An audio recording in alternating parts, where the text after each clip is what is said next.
Hello, everyone. Today, I'm coming to you from my new dorm. Yeah, that's right. I started medical school about a month ago.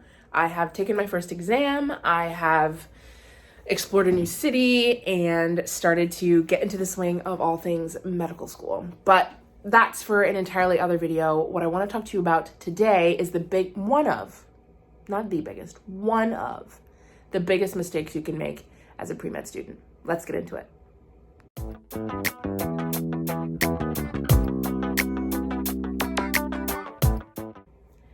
I'm sure from the day that you decided you wanted to pursue medical school, you were thrown this massive list of all of the things that you should be and should do on your journey to medicine. For example, a couple of those things were probably get a 4.0 GPA, and if you don't, you're screwed. Get a 515 to 520 on the MCAT. Get hundreds of volunteer hours in a hospital. Do tons of research. Bench work is the best, but do any sort of research you can. Get 800 publications. Granted, I'm being dramatic.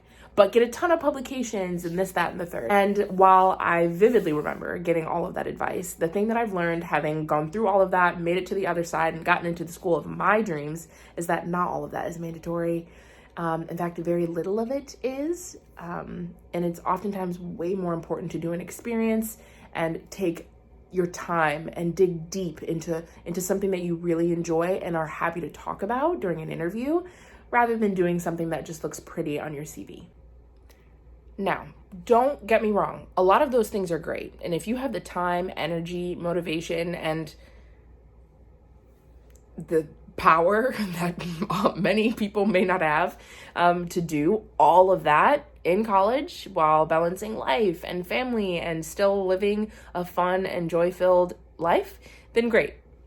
I encourage you, I am rooting for you, and I hope that you're finding all of the support that you need. But for those of us who have other interests outside of all of the things that might benefit a med school application, there are other ways to do this process of being a pre-med and still get to where you want to get. For example, I came upon a crossroads my sophomore year of college. I had a choice between two different research positions, and I had been juggling both for a couple of months, and I realized I simply can't handle both. My grades will slip. I'm not enjoying my time with my friends because I have no time with my friends, and I had to choose between these two jobs. And let me sort of walk back in time so we can walk through that decision together, and I'll give you a great example of a decision that you might come across in your process. So think back with me. Many, many years ago, in reality, it was like 4 years ago, but I am a sophomore in college working these two research positions, trying to think of which one I should pursue. On the one hand, we have the in-hospital research associate position, where I would be walking into patient rooms, recruiting patients for studies, a variety of different studies that are funded by lots of different large medical institutions and hospitals and pharma companies. And my primary interactions with patients would be in their hospital room. We worked in the emergency department. So patients could come in with a myriad of different reasons and chief complaints, but regardless of what that was, if they were eligible for a study, it was my job to go in and recruit them and fill out all the paperwork and make sure all of the logistics were taken care of to report back to a much larger medical body or team. That was one job. On the other hand, I had a slightly more unique opportunity with a clinical research team who did some unprecedented research in the sense that it wasn't super well known, at least on my undergrad campus. All of the work was using telemedicine, and this was telemedicine before the rest of the world adapted it in these COVID times. But no one really knew about this position, and to be honest, when they were telling me about the job, it was pretty vague. They didn't give me tons of information about what I'd be doing or the opportunities for growth in the position.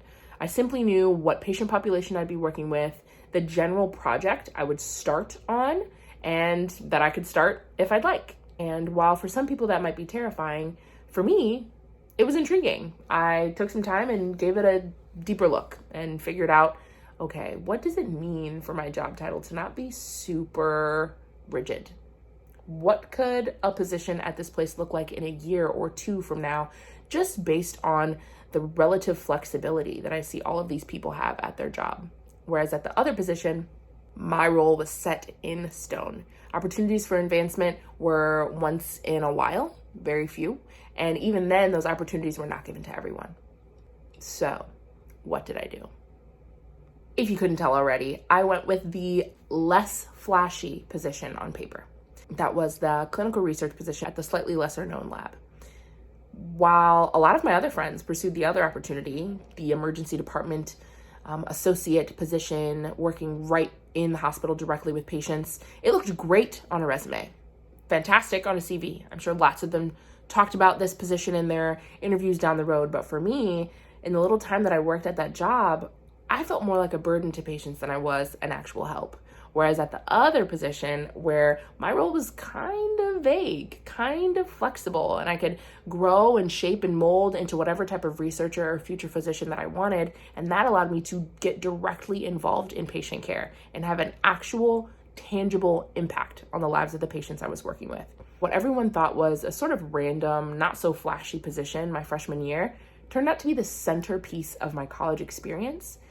I gained experience not just in one project, but 10 plus projects. I started my own projects. I ran my own research. I got a publication, just one, nothing crazy. And it's honestly still in the works. It's not even published anywhere yet. It's on the way.